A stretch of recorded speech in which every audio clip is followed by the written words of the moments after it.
If you've been a longtime viewer of the Spector Creative channel, you've probably heard me talk about how important content is to the toy industry. Content really is king, and I don't just mean, king of Candyland. I mean it drives toy production, and even when the movie isn't a huge hit, just having content out there is usually what encourages a toy company to go after the license, because anything that is, shown in movie theaters has wide appeal.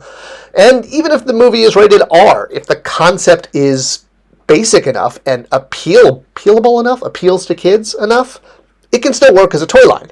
But the golden goose, what toy companies really love to see, is a perfect, fine pairing. What do I mean by this? Well, I'm talking about live action to animation. When a live-action movie comes out, especially for an untested property that's never had a live-action movie before, and let's face it, that first X-Men movie was a bit of a risk. I mean, he was, the Matrix with mutant superpowers, basically. But it did have its fair share of violence and more, shall we say, aged-up scenes, if you will, that wouldn't be appropriate for very young children. I mean, it didn't exactly have, people's bodies exploding like Stranger Things or something like that, but it had sex appeal, it had violence, it had Mystique walking around without clothing on. All right, that's not important right now. The point being is, this was the first time that we had seen the X-Men in live action, and it was going to be a little bit darker than, say, previous content like comic books or the animated series. And toy companies really like to double down with things like this. When they know a very hyped property is coming that's going to have appeal for the older kid, the teenager, and the adult, well, they obviously want to be able to sell toys. And so they're going to mitigate their risk by trying to pair the more adult, older child skewing live action with a younger skewing animated series. And this is why we constantly see sort of kiddish versions of characters that come out in live-action movie years. It's very, very deliberate. Now, a show like XMen Evolution, while it did have its fair share of mutant-on-mutant fighting action and, things that kids like, mutant powers, guys with metal claws coming out of their hands, a good deal of the show focused on the characters' school life and just, teenage drama. Beverly Hills 90210, only in Bayville with mutant powers. So eventually, the show actually did turn up its dial to, a Spinal Tap number there, and the show got more older as it went along, if you will. It got darker. It had plot lines that were more intense and a lot more action, a lot less, hanging out at the cafeteria and talking about what boys or girls you have a crush on. I mean, when they finally brought Apocalypse in at the end, this really knocked the show to an 11. I mean, I gotta say, I know everyone loves the, X-Men animated series from the 90s, but, I'm sorry, that Apocalypse just does not hold a candle to the Apocalypse from X-Men Evolution. And obviously these shows are going to be compared a lot, and you'll note that Evolution really skews younger, especially until the 4th season. That was very deliberate.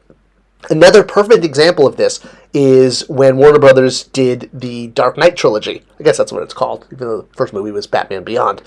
Now, obviously, this film was a much darker version of Batman and the Joker and all of that Batman Gotham storytelling than we had had in some previous films. I mean, Heath Ledger gave an amazing final performance there. And it's exactly why we got this, a more kid-friendly version of Batman on the small screen that came out the same year. Batman Brave and the Bold was probably one of the youngest skewing Batman animated shows, and again, it was going to pair very well with a movie that was darker. You still got plenty of, Batman versus the Joker, but it was, let's say there was a lot of comedy, there was a singing and dancing villain, all right? When you've got a character like the Music Master, you're going to have a show that appeals more to younger kids. Even though I think he's one of the cooler characters for adult collectors, and it's a darn shame we never got a toy of him. Maybe McFarlane will do it in their line. Who knows? But I think you can definitely agree it was light.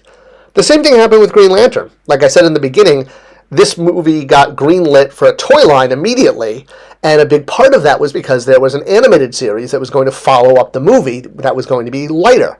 Yeah, Green Lantern wasn't exactly the darkest film. It wasn't as dark as, X-Men or even like Deadpool, which was rated R. But the Green Lantern animated series was taking it, down-aging it, if you will, and making the property have more appeal to the younger toy playing demographic, kids who actually play with toys, which are like, 3 to 7-year-olds, if you will.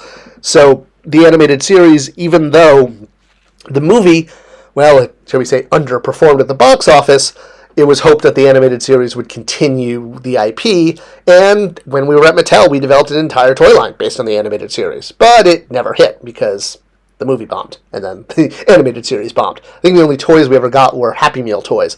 But yeah, we had a whole very robust toy line set for Green Lantern, the animated series, with vehicles and figures and play sets, the whole 9 yards.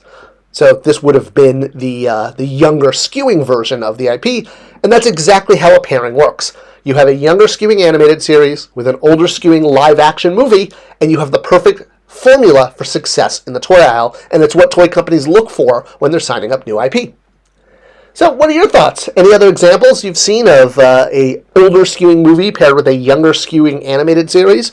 It's all part of the, overall plan to sell more toys and, create more happy toy memories.